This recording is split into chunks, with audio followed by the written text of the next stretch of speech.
All righty, everyone. Welcome to episode 22 of No One Asked Us.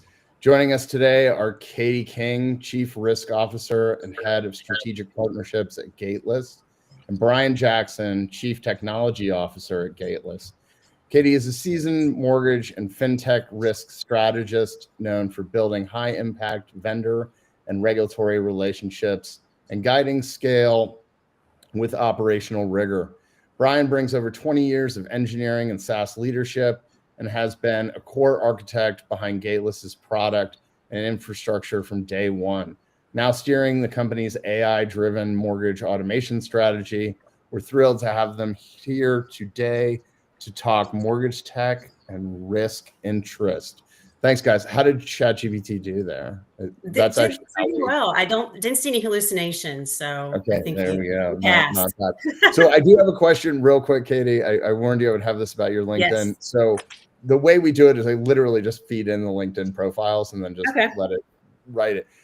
Your URL says Bizoo. Oh, okay. Yes. And there's got to be a story here because that's a custom URL. Yes, it is. Before actually it's in my mid-20s, against probably what my parents wanted me to do. I quit my job at the time. I was at CarMax, moved to France, moved back. And if you know French, Bizoo is B-I-S-O-U-S. It's the way they sign cards and whatnot. And so I'm also not only do I love France, but I love animals, dogs and cats. And so that was the name phonetically spelled out of Bizoo for probably one of my favorite cats. So it's kind of stuck. All right. Yeah. So that's where it came from. I love Mid-20s, mid-30s, I guess I made that. So yeah.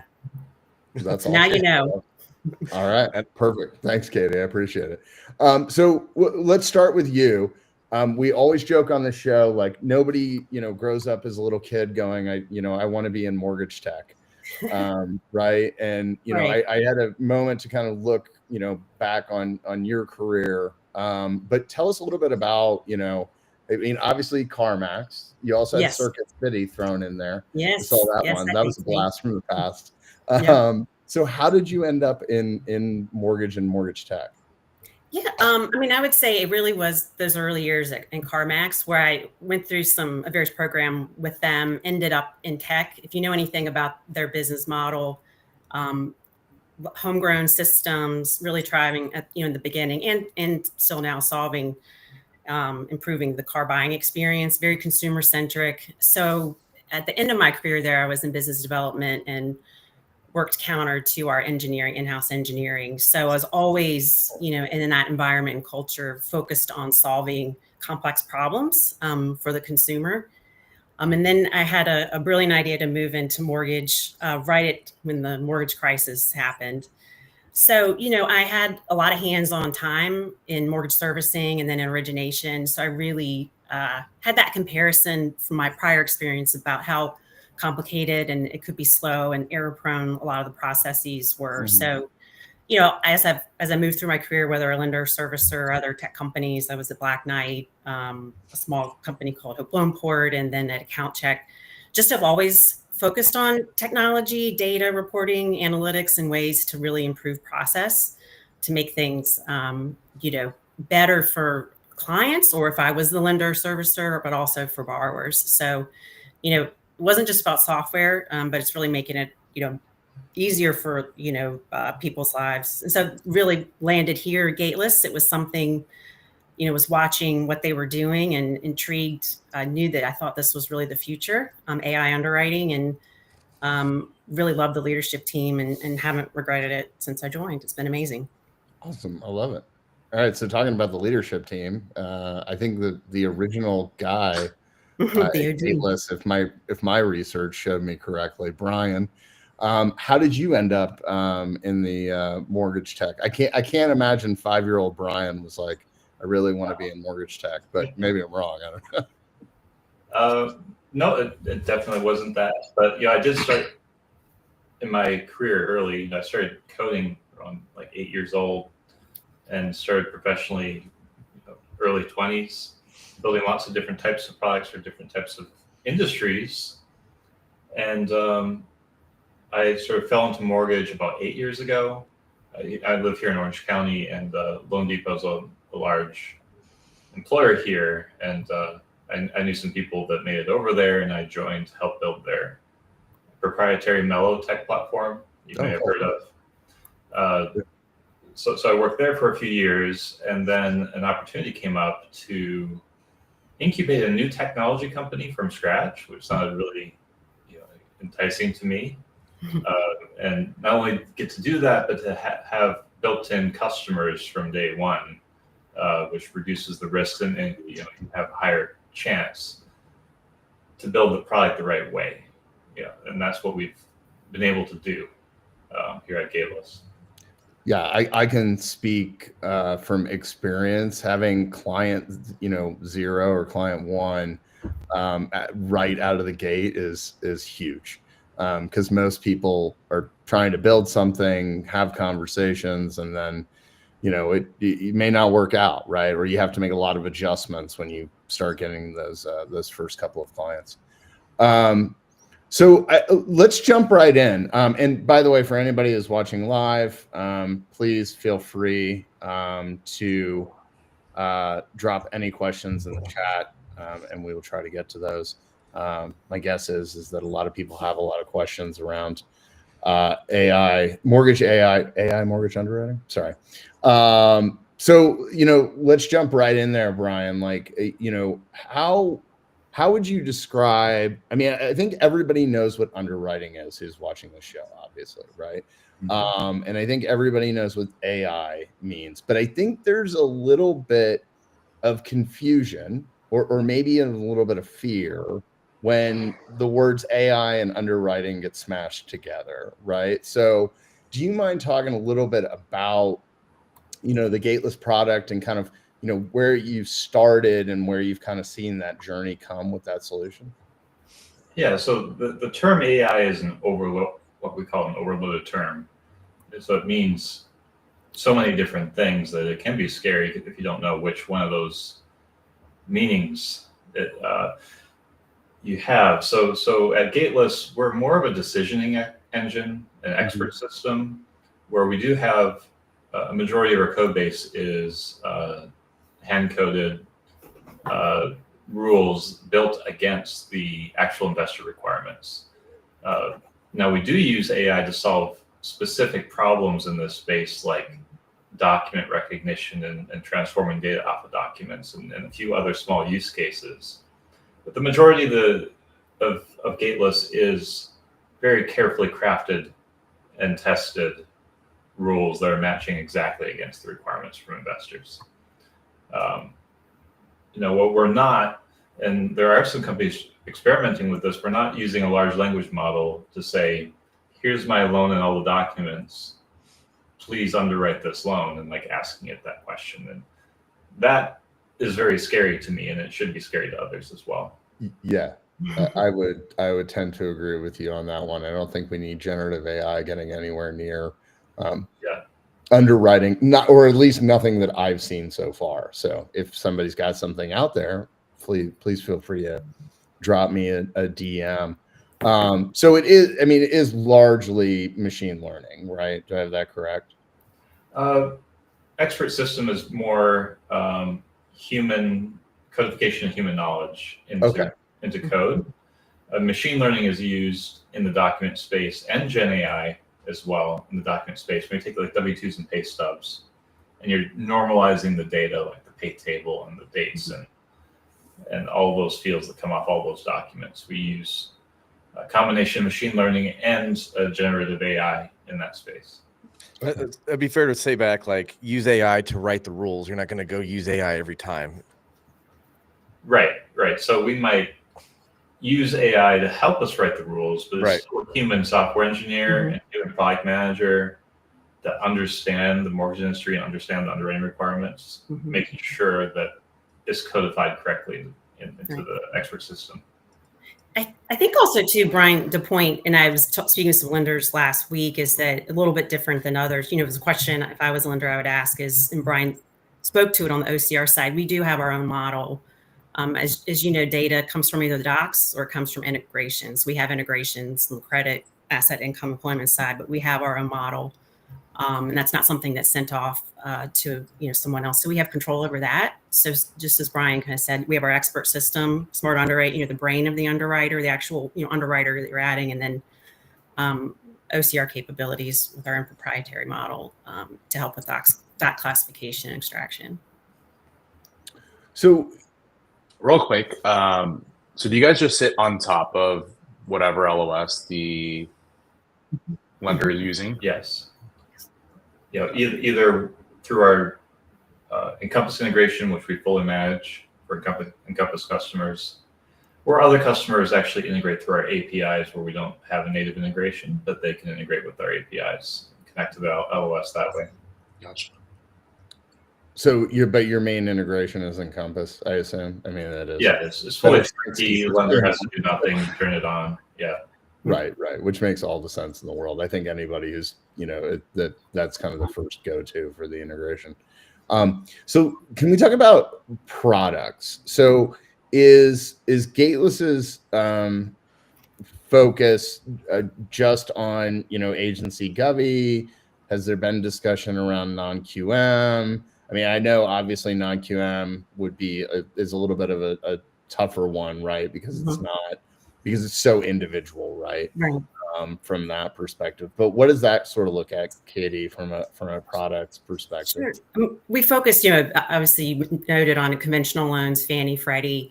Where we've also too really had a strong partnership with both is integrations and supporting their products that offer lender rep and warrant relief. Freddie would be W-2s, pay stubs, working on self-employment for next year. And then Fannie, we've integrated with their income calculator, a Schedule C, and then looking to expand roadmap next year to support all that. We do support FHA as well. So have that moved into that space. And then looking at certainly been some early discovery, or I'd say even beyond early discovery on VA, that would be next. So that's really where our focus is, and tackled, really wanted to, when you think about where we're focused, it's on the borrower side of the underwrite. So really with conventional FHA, completely building all of that out, supporting all agency opportunities for rep and warrant relief there. That's really our strategic goal also next year. And of course, then next year, rounding out the govy space. How do you have any data about how often you are getting the rep and warranty relief from Freddie and Fannie? Whenever you pass through, I'm guessing you submit underwriting and you're passing in the, I'm guessing the credit reference number. There's like a Gateless reference number. How often are you? Do you know? You're nodding your head. Yes, I'll stop asking. Well, the caveat, our numbers. So I'd say, obviously the agencies have their, where the denominator is. But Brian, I'll let you take it, and we can explain why it's so high. It's over half the time. It might be around 60%. I don't have it in front of me, but it's very high. High rate of rep and warranty on our data. Got it. So we don't normally do this early, but I'm going to do it anyway. So Dan Green, who was on last week, and I only know the question from last week because Mace emailed it earlier today. I'm famous for never remembering the question. So Katie, Dan Green's question for you, which I feel like this is just such a loaded question, but we're going to gosh, okay. Which is, what is it like to work with Fannie Mae? Oh, wow. Can I answer for both agencies? Well, let me set the stage here. Let me set the stage. I've worked with both of them for years. And frankly, I've always enjoyed working with them. When I told you about my default days, even during the crisis, always worked with them on their programs. So it is, each one is different and similar in many ways. I think, where we have excelled with both, and I'd say Fannie, I'll touch on Fannie, is really understanding where their products are going, right? And we will, I think it's fair to say we've appropriately pushed what we're seeing in underwriting and saying, well, look, there's an opportunity here with W-2s and pay stubs, but also supporting their product strategy and working through them. They've been really, since at least I've been at Gateless, which is 3+ years, been great in the sense of opening up their lender and partner relationship managers to talk about Gateless and where we are, where we're going.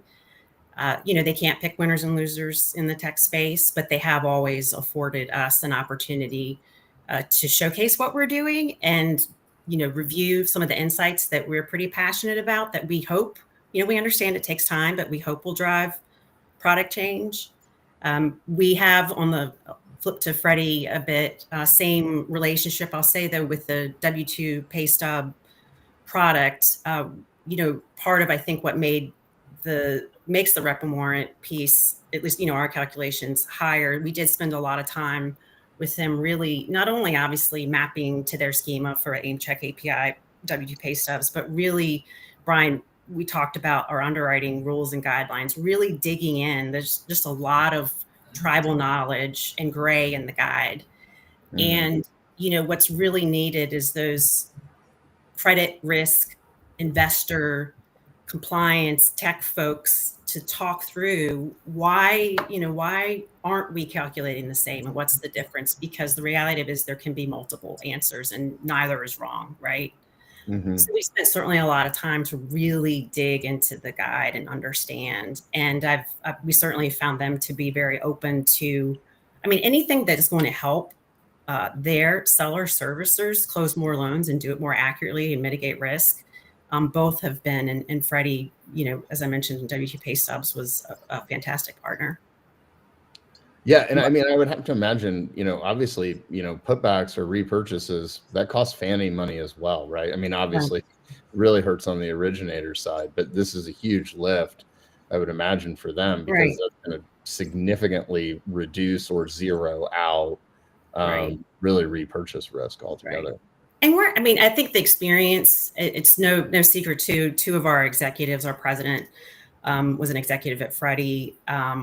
Many of us have worked with both the agencies. We understand that world and the risk and the sensitivity they have around. So when we're developing products ourselves, like our own report, Very Clear report, which is our income report, we understand when to engage them and when to, obviously partner with them on what we're doing, because we don't want to create confusion and we want to work with them. I think some benefits that we've been able to offer both agencies, though, which will help lenders, is that there is this gray in the guide, like save and asset space on student loans or bank statement. One may do it one way, one may do it the other, where we can come in, and if the lender changes investors, we can catch that. That could be something the lender would get tripped up on, if they switched investors. And that's where, if I was sitting in their seat, I would making sure that the lender does it the right way and kind of catching those nuances. It's just enough to make them a little bit different.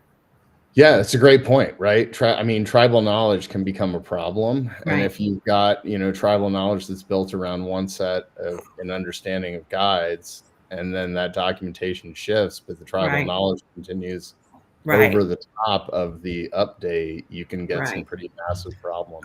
So you said something there, Katie, that I want to talk about, and you said if the lender does it right. Now, as a vendor, I've been on both sides of this, but have you, and Brian, probably this, maybe you can chime in here too, but you go to roll it out and you're like, what is the key mistakes or something to avoid when lenders are going to try to implement a solution like Gateless, right? Like, hey, over here at guaranteed rate, we're getting these numbers, and you're coming over here doing these numbers. I could take a first answer. First of all, leadership buy-in. It has to be coming down from the top as we're on board. We're going to get this done as a team, and then the change management and creating. What we've seen is creating a team around underwriting loans with Gateless can help with the rollout. So instead of turning on Gateless for 10% of your loans across all your underwriters, if I instead have 2, 3, 4, 5 underwriters that only underwrite Gateless loans, that focus results in much better adoption. And then from there, rolling it out in that same way across your whole organization. Yeah, got it. And that was, one thing too. I think it's, and again, like I said, I've been on the lender side. It's been a minute, but when you, at least for an Encompass user, the actual technology work that you have to do to configure is a small portion. It's really where our customer success teams, who, by the way, they're underwriters. One of our leaders actually, has used the product before, was an early adopter. They're spending on training, implementation. And I think the one thing that I know I would like to, if I was sitting lenders, we offer what's called a silent mode. So that gives us the opportunity to, show the lender what value is being added before we would hit production and turn it on. So it gives the lender that opportunity to see the product run behind the scenes. And then you can see, and it's a very consultative approach where we're sitting down with you, showing, what value did you get with regard to income, asset, credit. So I think that's a huge game changer in the sense of get to try it, and see it before you turn it on, and then, from there. So that's been a key differentiator as well. I highly applaud you on that one. Sorry, go ahead, Chris. No, I was going to say, you see a lot of lenders. It seems like there's a lot of people that are like, yeah, we're tech forward. And it's like, well, hold on a second. Like, it seems like getting people to implement is a little bit of a struggle.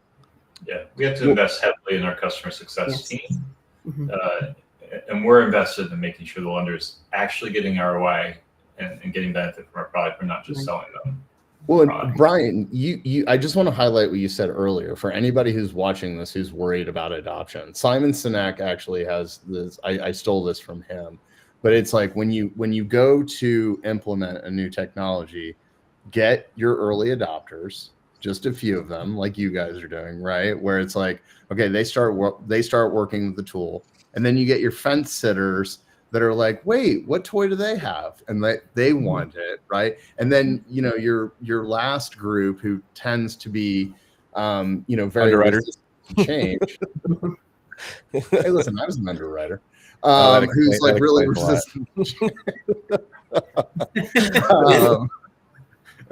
I just set myself up for that one. But then you get the bottom right, the resistant to change, that all of a sudden gets jealous because everybody has this toy, right? And that's the better way, versus if you just blanket this thing out to everybody in the company. Not to mention, you're probably going to get a lot of questions, right? Like, how do I do this? And that's also going to reduce, I would imagine, the headaches on that from that perspective. We also made a change. I mean, I talked a little bit about, there's obviously the eligibility for rep and warrant relief on some of the income streams by agent, by investor agency, but we did make a strategic decision to offer insurance our own on the product. And I think that certainly also, because an underwriter, it's just in their brain to trust but verify, and it's hard to, I think, let go of to trust the system, because if you don't trust the system, you're going to be paying double for using us and then having the underwriter. So I think that's also something that's been helpful. You can let go. You can spend your time working on tight judgment calls. Let the system do this.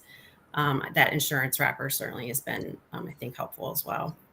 So can we actually back up for a moment? I'm going to go a little bit backwards. Sure. Can you walk me through? So LO lands a borrower, right? What does the whole process look like? What are all the pieces that Gateless is doing, and what does the role of the underwriter look like with the Gateless system? So I would say that it depends on exactly when Gateless is first running, but we're encouraging the Gateless is running upfront. So we're continuously underwriting the file every single time there's a material data change, a new document, or a change in the 1003, or a new AUS run, where we're constantly reacting to that. So the loan officer can get, on some percentage of loans, actually an initial underwriting approval without it going to an underwriter. So we have an API that does that. We're able to issue information back to the LOS where they can generate an approval letter. So that's what happens up front, and that can drive document requests back to the borrower from the loan officer processor. It can allow the processor, loan officer, to clean up the file, make sure it's ready for underwriting if something's not quite right yet. And then when it hits the underwriter, it's just an update to our underwrite. It's already been underwritten before it hit that underwriter. And one thing, piggyback of what you said, Brian, too, on the we've seen upwards or up to about 20% lights out, no human touch on our loans. That's the one of our lenders best in class. On average, we're seeing, I think it's about 13, 14, but close to 20%. And that's been certainly a number that has continued to rise, and obviously anticipate that it'll continue to get better and better and better. Right. So that 14 to 20% difference right there, what do you think those lenders are doing differently? Is it the documentation they're getting, quality of the scan? I mean, what? Yeah, they're either getting the correct documentation by reacting to the Gateless underwriting output, requesting the right borrower documents, or they're also cleaning up the file if like there's extra income streams that they don't need. Got it. Or extra assets they don't need, or employers that don't match if it's some unusual employment name on the W-2 versus what's on the 1003. Got it. Just a few things like that, and you can get, it doesn't take much, you can get those numbers up. Yeah, no, I know I've seen plenty of processors kill a deal by, hey, he's had this business for over 7 years. Why did you give me this documentation? Right. Yeah. Right. Does the platform have any borrower contact built into it, or is that something that you guys see in the roadmap at all, or you're like, I don't want to touch that? The risk, I'm giving that to the risk officer. Yeah. I'll let Brian. No, we're not borrower facing yet, but we do, and this is what Brian touched on at the very beginning about our technology being homegrown, and with our APIs, task and document, and the outputs of decision APIs, we certainly make it seamless to integrate into your POS so that the POS or other systems can interface with the borrower. We make that process seamless so that the output we can certainly drive and make, okay, you had this output, we cleared this condition, but I need to get this doc. Okay, take action, lender and borrower, and feed it to the, and have that integrated up front into the system. But I did hear the word yet. So yeah, no. No immediate plans or nothing. No plans. But you just talking about that scenario just brought up, like I've thought about, it would be nice to have kind of an LO or processor, like a borrower facing platform that would ask the most minimal amount of questions possible. Right. You're getting the head nod to get to that approval, right? Like connect all your bank accounts. It's like, which one do you think is going to have this much in it? Done. Okay. And then it's like, connect, we're going to do an employment verification. It's like, okay, or asset or income verification. It's like, we see this number, this is your payment. We're done asking questions, like to kind of make that streamlined. Yeah, we do have one large customer in rate that has been connected to us for a couple of years at the point of sale, and is building a new online application that not only are they connected, but they're connecting like continuously through the process, like each step. So it's absolutely possible to do that. And can everybody do that? Through our APIs, yes, but we would need their point of sale vendor, whomever they may have, whether that's Blend or Simple Nexus, to engage with us to do that. Yeah. Chris, sounds like it is a product that it does, doesn't it? I'm going to be talking to Brian after this. Yeah. So, Katie, one of your roles, obviously, you're the chief risk officer. So what are some common questions that you're seeing from lenders? Again, I think, we talked about this before, but there's some people who are very scared of this idea of like AI in mortgage underwriting. And just once again, I think, Brian, you put it perfectly in the beginning, which is it's not Gen AI, right? And I think that's a big component of this that I think a lot of people think like, oh, ChatGPT is underwriting my loan. And that's just not the case, right? So I think that's important for everyone as a takeaway. But Katie, what are some of the concerns that people tend to sort of present to you when you guys are talking about the product?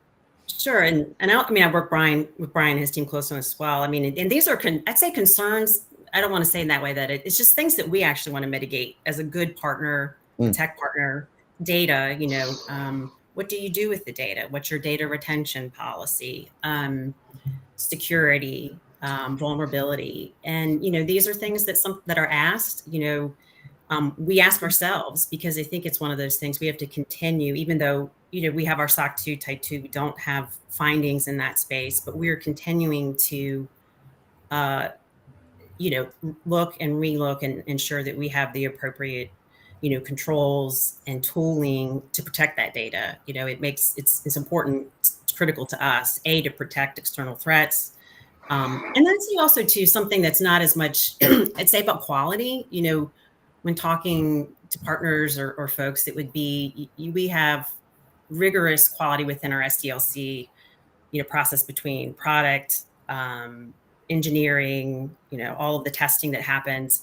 But something that we're continuing and we're building out is really our own neutral audit function. And by that, I mean, taking a look at, and this person is an underwriter of several lenders in the past. Like, how would you recalculate income? What would the answer be if you got this? So that's something that we're laser focused on to mitigate risk for the lender, because we don't want to get it. We want to mitigate against repurchase risk. And so really quality is really an incredible focus. Brian, the other topics, I mean, the standard with regard to diligence questions, I think it's just important to state, if we're asked certainly about what tech we use, is what we are and what we're not. And so that's how we try to approach it. And not, had a tremendous amount of issues in this sense, because this is who we are, this is what we do. We have sat there, I've sat as a lender, show me, explain what you do in your policies, but show me a picture how the data flows, show me how you integrate. And I think that we've wanted to create that type of documentation, not just for technology folks on the lender side, but does it make sense? If you look at it, does this make sense? And can I understand, how this technology flows, how the integrations work, how the data flows? So we've certainly looked to really simplify and explain that, who we are and who we're not. So it looks like you've broken your product into kind of two functions. You have I'm asking, I think you probably want to scream this into the into the ether so everyone asks this, but they have VeriClear and then Smart Underwrite. Can you explain the difference and how they fit together? Brian, I'll let you take that one. I'll add it on. So VeriClear is a component of Smart Underwrite that we spun off and we sell independently. And it's just our income calculation by itself, without all of our condition clearing and without credit and assets. Got it. And then the Smart Underwrite would be more of a fully automated underwriting. Can you describe how that kind of works? Is it just running AUS, getting AUS findings, and then clearing findings? Is that for Smart Underwrite? Yes, Smart Underwrite. We do read AUS results to clear findings when there's rep and warrant, but that's a small percentage of our clearing. Most of it's done by taking the documentation, the credit and the borrower provided docs, comparing it against the LOS, and then actually creating the underwriting guideline requirements and clearing them. So we don't require AUS at all to operate, but when it's there, we respond to it. Okay. And what income types do you guys cover under the income calculation? Wage earner and some self-employment, and I don't know if you want to get into that. Tax returns, bank statements. Mm-hmm. Yeah, tax returns. Oh, okay. Nice. But let me clarify on the income. We would clear, I think you guys are probably familiar, the agencies have, products where they've rolled out, you can verify income with bank statement. Now, if you see that rep and warrant message through AUS, we would clear those conditions. We would clear that at the stream level, right? Or by borrower level, stream level. I mean, hey, if they take the risk, you don't have to, right? Right, exactly. One thing too, I'd say a differentiator, we have partnered with Dun & Bradstreet and enriched our employer data to help with, because verifying employment is critical. And we do work with them and have where we call it fuzzy matching, or using that data set. That's been a really key differentiator too, and something that's been a benefit that's built into the product. I think, Brian, was it like 3-5%? Keep me honest, that's increased maybe about, but that's huge. That's 3 or 5% that you didn't, that if you didn't have that data set to validate that, oh, okay, this is, spelled out name of the company and, an acronym, this is the same entity. So that's been something else that's been a big differentiator. Yeah, I wonder how much Dun & Bradstreet is thankful for the Google Play Store and the App Store for getting so many people to get DUNS numbers. For those who don't know, like if you go to make an app on the App Store or a Google Play Store, just they don't want to do they don't want to verify companies, so they're just like, give me your DUNS number. You're like, I don't have one. They're like, okay, go get it. Like that's pretty much how you start. I didn't know about this. Really? Yeah. It's funny now you say that. I feel like But before that, I bet there's a lot of companies that never had a DUNS number because I was like, I'm not giving them money just to because I'm not doing that. And then it was like, you want an app? Yeah, you do. So. Yeah. So last week, there was discussion around, that percent, and I don't know what the percentage of the market is. Maybe, I don't know if Chris, if you know, but the very vanilla borrower, right? Like we know non-QM, that's a difficult space. It's just fraught with all sorts of complications and constant changes. And I was talking to somebody from Nexa the other day. I think they said they have like 280 non-QM investors. And I was like, how do you even manage like that guideline set? Like that just blows my mind. Because every single one's different, right? So, but you do have this portion of the market that is the very vanilla, right? They're buying a ranch home in Phoenix on a W-2, and there's just nothing there. How far out do you think we are? Now, granted, there's going to have to be some deeper industry discussions around NMLS numbers, but how far do you think we are from loans like that being able to just pass through the entire process, no human touch? And let's take that in two. Let's take that in two pieces. I want to take that in two pieces. The chief risk officer was like, No. So collateral strategic partnership has to happen. I want to touch on it from a technology perspective, and then from more of a compliance and a risk perspective, and what that looks like from the government. So Brian, if there were no rules, if NMLS didn't exist, right? From a technology standpoint, do you think we're already there, or how far do you think? Again, I'm not talking about super complex. We're not including divorce decrees and bank statement loans or anything like that, right? Just your vanilla, which I don't know what, it's probably got to be 20-30% of the market. Yeah. I would imagine. I don't know. Maybe you guys even have data on that. But from a technology standpoint, where do you think we're at in the life cycle of those being able to just from borrower to clear to close occurring without a human being in the loop? Well, there's a number of things on the property side that we've not touched on yet. So I would think 2-3 years out before you're like fully touchless. Yes. But again, that's the subset of loans where you'd be surprised. So yes, there's all these small edge cases, but the chance that one of those small edge cases is on any given loan is actually pretty high. Mm-hmm. Yeah, I mean, if you were getting PIWs, then I think we're there.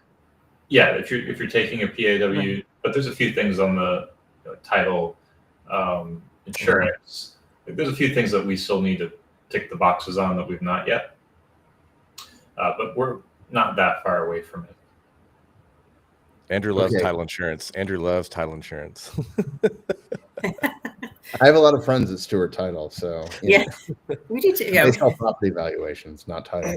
Yeah. It just seems like a little bit of an antiquated thing, but anyways, you don't think it's weird that you need to do a title report on a new construction? I don't even. I have to go back and we built a house 3 years ago, and I need to go back and look and see on my closing disclosure how much money did I spend on title on a brand new. So, anyways, I digress. So, Katie, over to you though. Is what from a regulatory and a risk perspective, right? Like, where are we at, do you think, in that, Amazon-esque, loan, right? Oh gosh. Do you think it's even going to ever and again, we're not talking about the entire market. I think it's really important to be clear on that, right? Like, me or PK or Mace, like, we have no prayer of being an automated. I have no prayer of being an automated underwrite probably ever in my lifetime, right? It's just way too complex. So I think we agree that there's at least 60 to 70% of the market that's always going to have, some complexity to it. But do we think there's a space for that 30%, 20, 30%, whatever it may be, that has an individual who just doesn't want to interact with a human and just wants this, sorry, I'm going to say it, push button, get mortgage.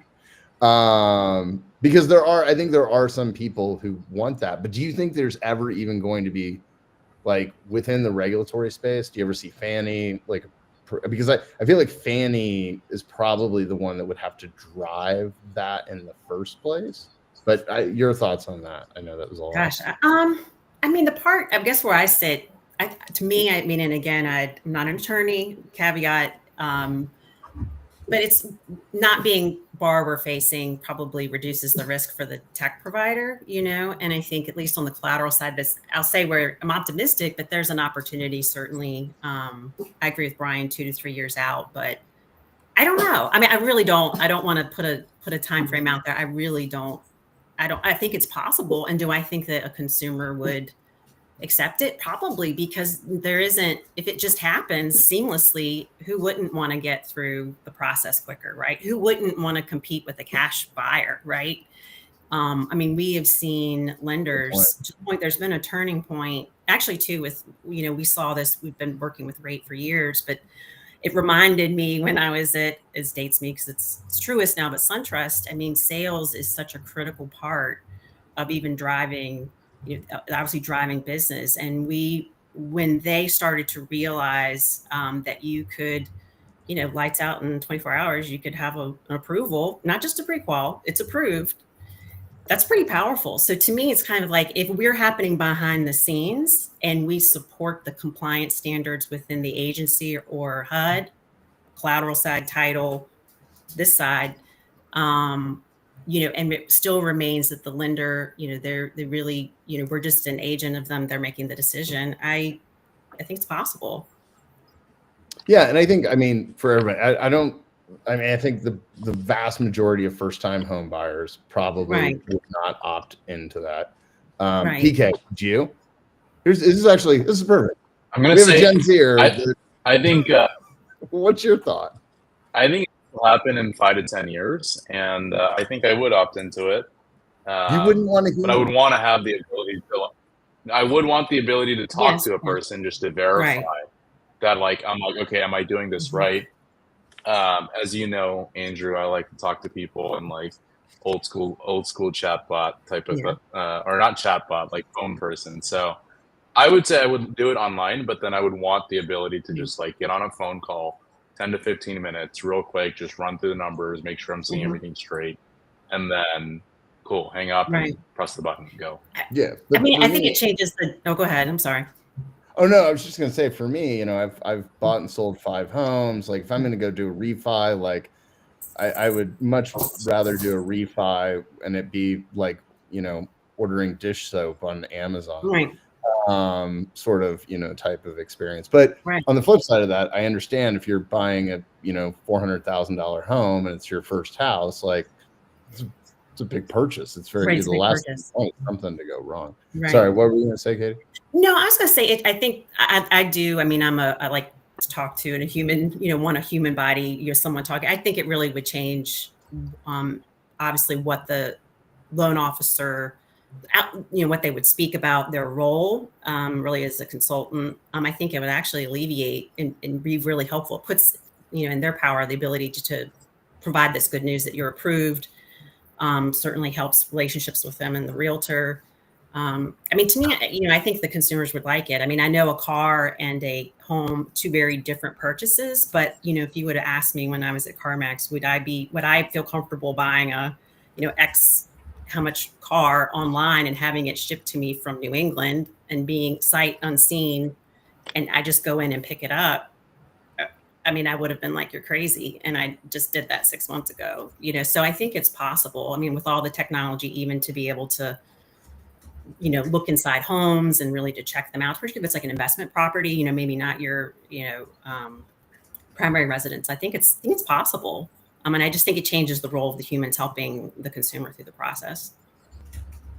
Well, and we've talked about this before, right? Like, it'll be interesting to watch over the next 5 to 10 years is how do humans respond to the injection of more and more technology into their lives, right?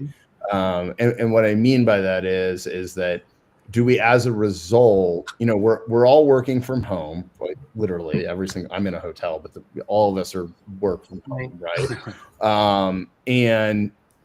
And I think especially post COVID, right? We started seeing people who like experiences and like community meetups and like getting out and interacting with humans became, I think, a much bigger thing than it was in the 2010s, right? From my perspective. So it will be interesting to see is like if we end up with like so much AI interaction, do people like want to go analog as a result?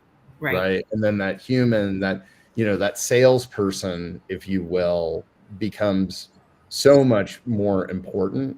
And I've heard people love to talk about the AI will replace loan officers. It's like the most clickbaity title on LinkedIn, I feel like. I think somebody had a panel on that recently, like that was the title. But I've kind of wondered if it ends up being the opposite, right? And if it pushes people towards the humans more. So anyway, it'll be interesting to kind of see how that works out from a psychological standpoint. Right. I mean, for us too, I'd say since we're not, direct to borrower, I mean, we're not a push, we're not a push button tech. We're happening behind the scenes, orchestrating, fitting into the lender's ecosystem. What I do think we enable is really these roles like underwriters, like they make judgment calls now. They don't have to focus on certain tasks, data checks. There's an opportunity to go deeper into fraud and to help there. There's certainly, I think, other opportunities, could be, in the affordable housing or down payment, building out even further about how to, push things to the left so you can help borrowers and kind of grow the funnel, so to speak. I think there's a lot that we can do without even what we do. It would be in front of the lender and empowering them, and the borrower doesn't have to see it or experience it. It's kind of like what they get is like, oh wow, I'm approved, or oh, I don't have to provide all this extra documentation that I can't find or log into my bank statement or all this. So I think that's where the upside would be. The borrower may not realize that it's all of this fancy tech and complicated work that we did for like X number of years to make it that seamless, as easy and as intuitive as like your iPhone. But I think it's possible. And then, who doesn't like to get through that kind of experience, with less pain and quicker, without errors, Oh yeah, no question about it. I was looking at you, Chris. You look like you have a question. No, Mike Cush said something in the chat. He said, I missed it.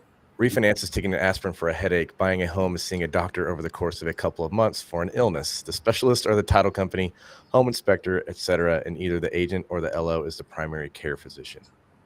Mike's always doing these good takes. Ooh, like that. That is a good take, Mike.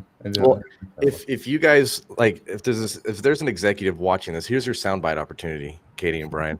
So if there's an executive watching this right now, like what's one takeaway you would like them to have? Brian, you want? I'd say this. I'll go. If you are, don't wait. If I wouldn't sit, if what's happening right now is there are loan officers and lenders leveraging this technology and benefit from it. If you haven't taken the step and you're analyzing which tools to use or where to start, I think what's critical is to understand, where's your biggest pain, risk, focus there. You don't have to tackle it overnight. Just get started somewhere with a trusted partner. Talk to that partner's clients. I think client testimonials and those conversations are critical. My advice would be, I think like any other vendors, obviously do your homework, but don't wait, because you're going to be left behind. It's just happening where these tools, they just aren't for the largest lenders in the land. These are tools that are now made available, and we're continually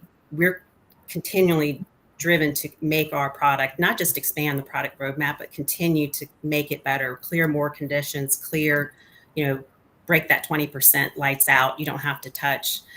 I just wouldn't wait. I would go ahead and get started. And, don't wait for, this also too helps you not have to add incremental staff. It is your underwriter. It's like adding an FTE on your team. So. Right. And we are, it's just a question of when. We are headed for a refi boom. Yeah. And I can't wait for it, because I got a 7% freaking mortgage. Yeah. And people. Lenders that get this technology in place now before that happens are going to be the ones that are the most successful. If you try to adopt technology when you're already in the middle of a boom, then it becomes everybody's too busy to get this technology implemented. And this has always been the rub, right? In the space is like too broke or too busy, right? And it's like, at what point in time are you going to make the step forward to like invest in yourself, right? And I mean, I don't like to compare to UWM and Rocket for mid-sized originators. I think it's a bad place for them to look personally, but the one thing I will say that they have always been really, really strong about is in the leaner times, they take that time and that energy and they focus inward and they figure out, how do we improve our processes? Where do we put new tech? What new tech is out there?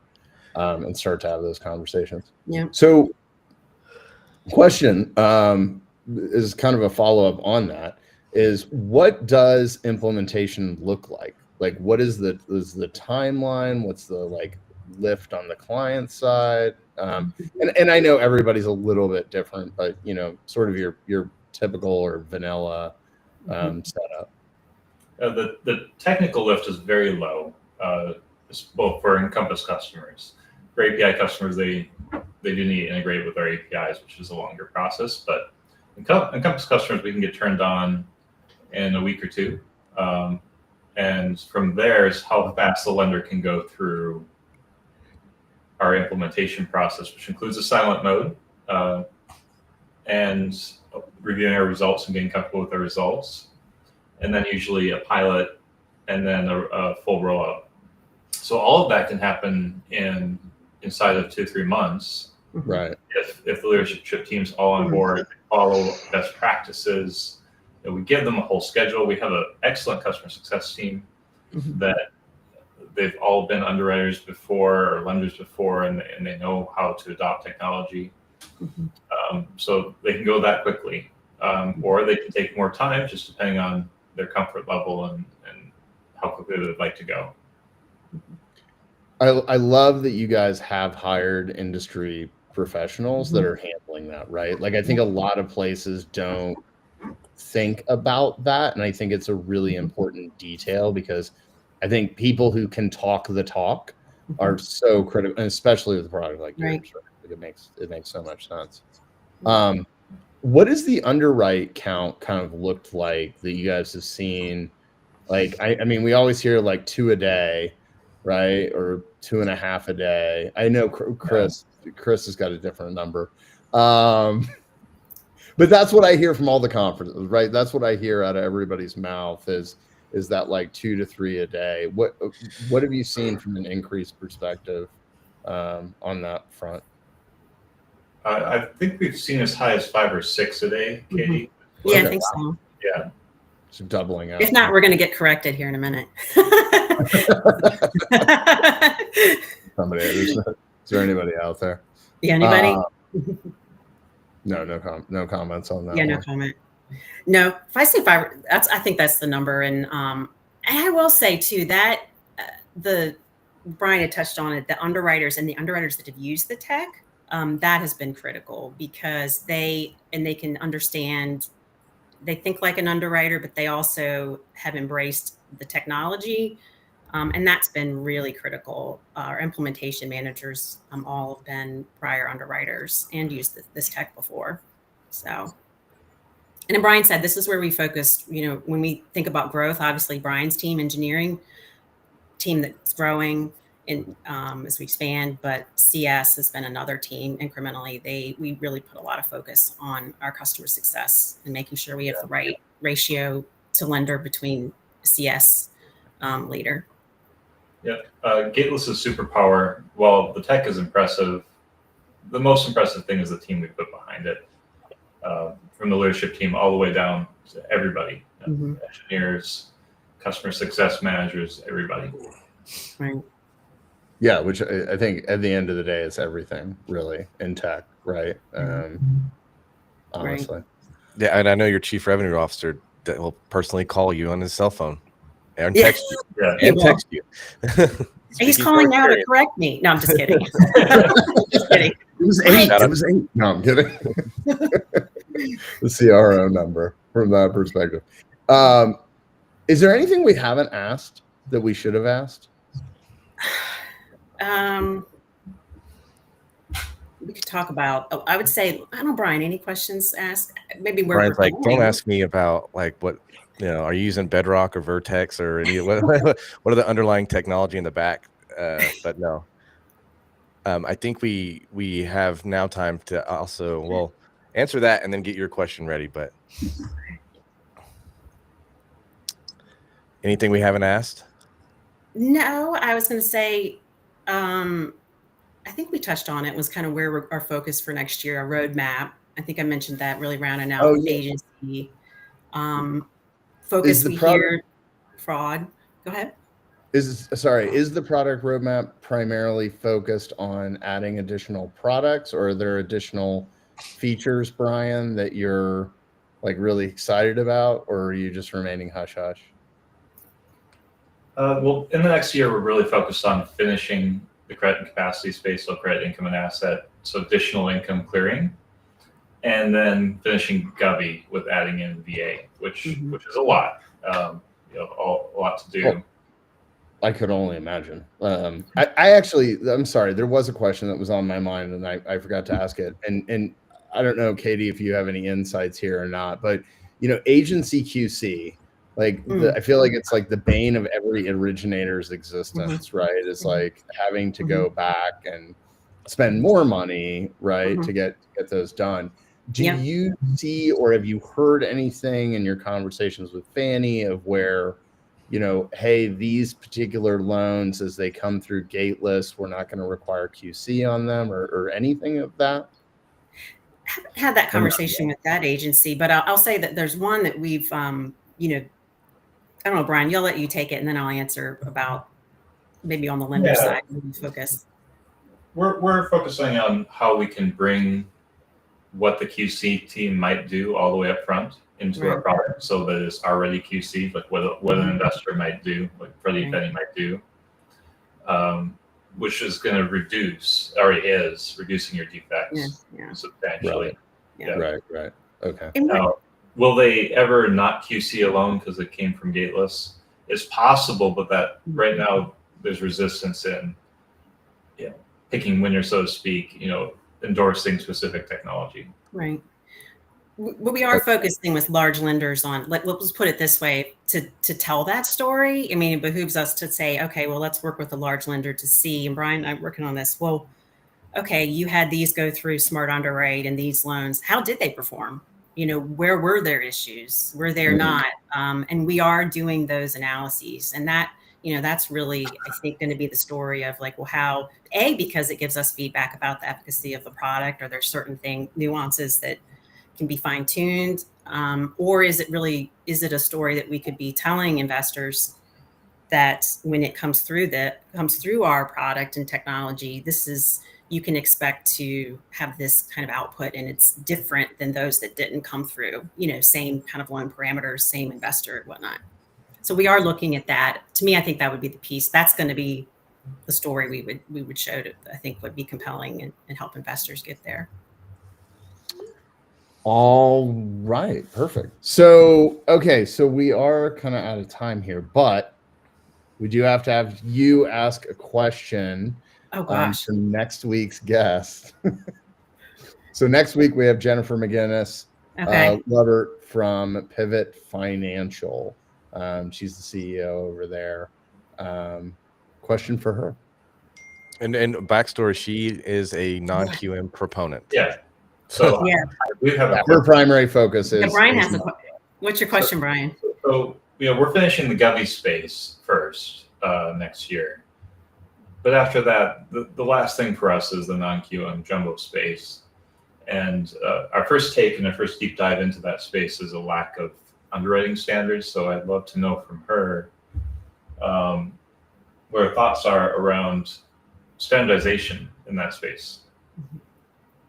And what is possible now, what could be possible in the future. Coming from the non-QM space, it doesn't look good. No. Yeah, it'll be interesting. I think the standardization is like how they do their guidelines. That would be nice. Like make Brian's job easier. Not even in that. Like we've looked at, literally like hundreds of non-QM guidelines, and there's some similarities across some, but some not even the formatting is this similar, like in the matrices and the way they lay them out. Like it's definitely interesting. Brian, we'll have an offline chat one of these days about it. I'll tell you all the pain that we've endured over the last 19 months.